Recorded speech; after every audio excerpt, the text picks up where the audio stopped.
Apa kabar warga Nusantara? Jumpa lagi di channel Sok Tahu. Channel yang shock karena baru tahu.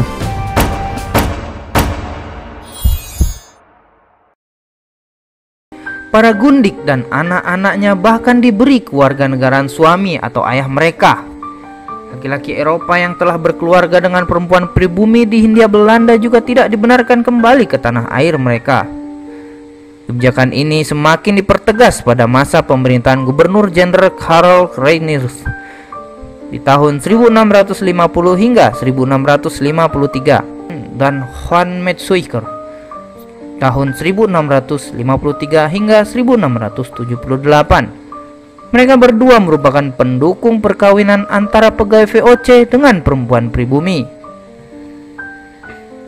Tapi sebelum kita lanjut, jangan lupa untuk dukung channel ini dengan cara like, subscribe apabila belum pernah, juga tekan tanda loncengnya, dan share ke Nusantara lain apabila sotonya ini berfaedah. Tanpa banyak-banyak lagi mukadimah, mari kita lanjut. Ada banyak keuntungan dari perkawinan antara perempuan pribumi dan pria Eropa. Di antaranya, tidak membutuhkan biaya pelayaran. Keterikatan dengan tanah kelahiran akan membuat para perempuan pribumi membujuk suami mereka untuk tetap tinggal di Hindia Belanda. Dan selain itu, perempuan pribumi tidak selalu serakah apabila dibandingkan dengan perempuan Belanda. Ini berbanding terbalik dengan perempuan Eropa yang berusaha mempertahankan gaya hidup borjuisnya di Hindia Belanda. Berbagai pertimbangan tersebut akhirnya memunculkan kebijakan untuk menghentikan pengiriman perempuan Eropa ke Hindia Belanda. Seiring dengan kebijakan penghentian pengiriman perempuan Eropa ke Hindia Belanda, praktek-praktek pergundikan juga semakin diatur. Maka muncullah sebutan nyai bagi para gundik. Istilah nyai atau nyahi sebenarnya mengacu pada bahasa Bali yang artinya adik perempuan atau perempuan muda. Sebutan nyai juga digunakan dalam wilayah budaya Sunda yang berarti wanita dewasa. Pada masa Hindia Belanda, saat praktek pergundikan semakin meluas, istilah nyai memiliki konotasi lain. Nyai diartikan sebagai guntik, selir atau wanita simpanan para pejabat dan serdadu Belanda.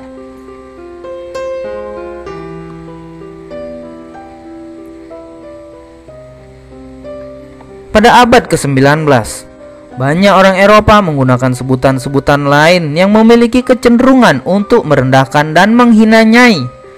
Sebutan yang paling halus adalah Inlandshuishoudster yang berarti pembantu rumah tangga.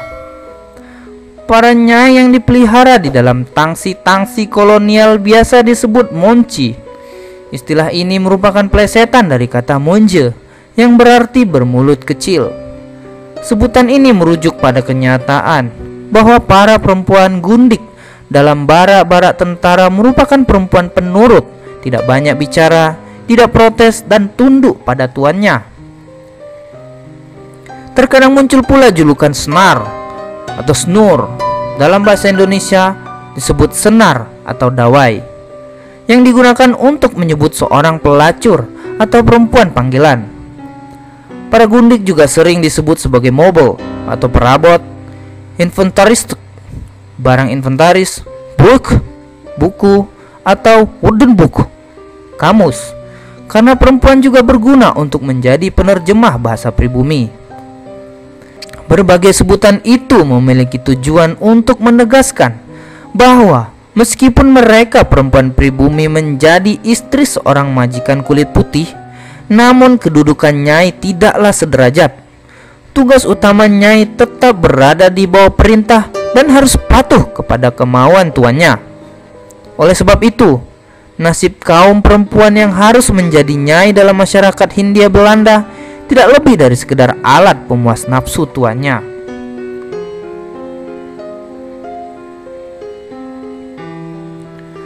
Nasib lebih mengenaskan terjadi dalam praktek pergundikan di militer dan perkebunan.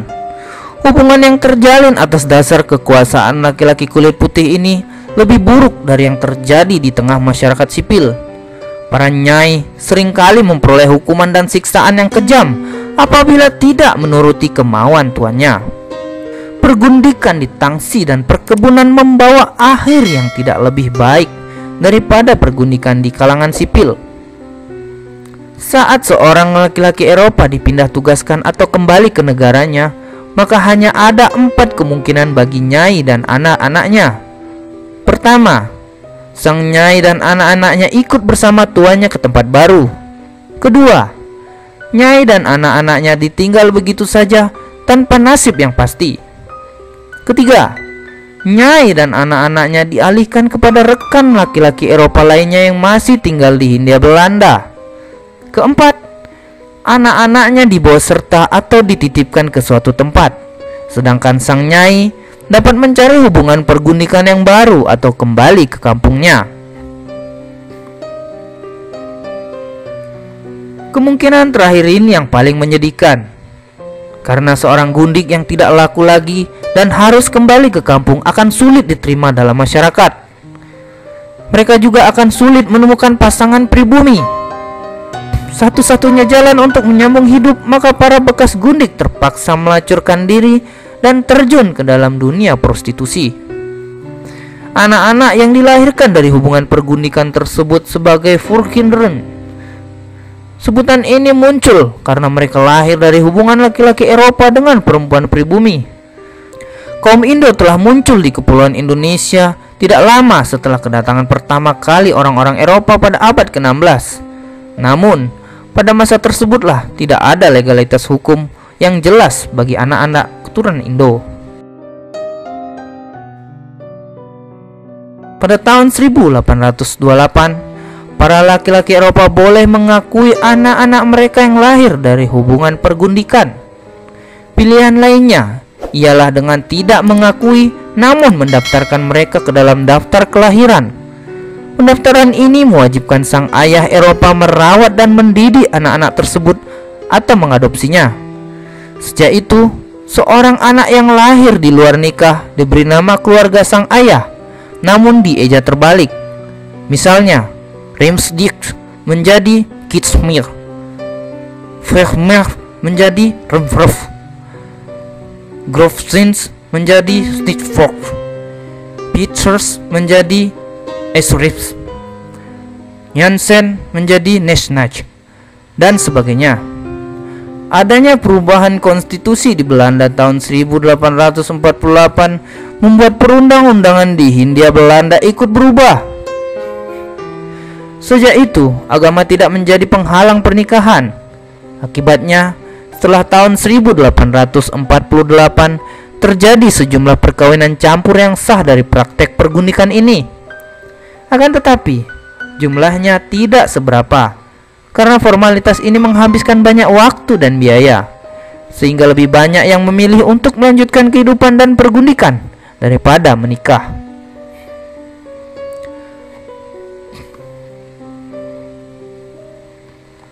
Anak-anak Indo-Eropa sebagai hasil pergundikan ini awalnya disebut sebagai Inlandse Kinderen, yang berarti anak-anak pribumi.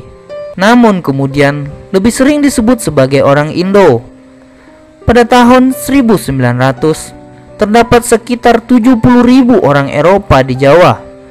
Dari jumlah itu, hanya seperempatnya saja Eropa totok atau asli yang lahir di Eropa dan datang ke Hindia Belanda. Sisanya sekitar 50.000 orang merupakan kaum Indo yang diperlakukan sebagai bagian dari masyarakat Eropa, meskipun tidak semuanya berdarah Eropa. Banyak kaum Indo ini yang diserap ke dalam penduduk pribumi dan tidak menganggap dirinya sebagai orang Eropa.